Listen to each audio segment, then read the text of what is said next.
Welcome. In front of me is a VIVO Y76, and today I'll show you how we can enable and set up your portable hotspot.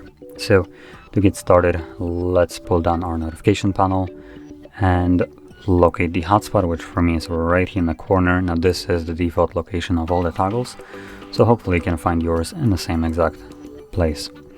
Anyway, once you locate it, assuming you're doing this the first time, and judging by the fact you're watching this video, you most likely are, you want to hold this toggle.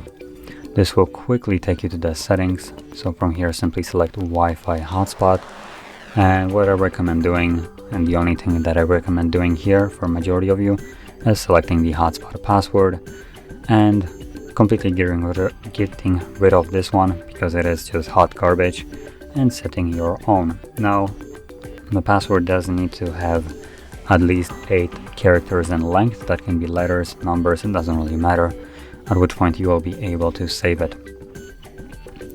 We do have also a couple additional toggles, and if you know what they are, you can basically edit them, but for the majority of them, of the people, I recommend keeping it by with the default settings, just because the default ones are usually gonna work for basically everybody.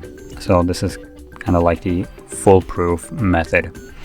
Anyway, once you change the password and you actually remember it, you can toggle your hotspot either from here by tapping on the checkbox, which also gives us surprisingly a data limit right here.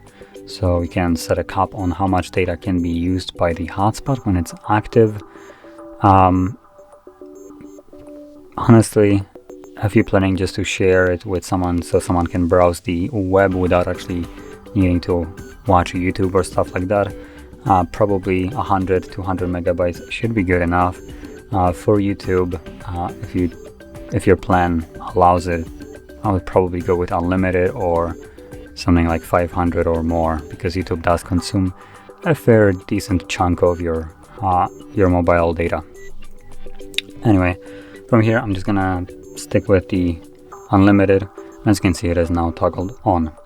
You can also turn it on quickly from your notification tray right here by tapping on it. Now I did turn it off right now, but I can turn it back on, as you've seen, by just simply tapping on it once again. So anyway, that is how you could set it up and use your hotspot. And if you found this video helpful, don't forget to hit like, subscribe, and thanks for watching.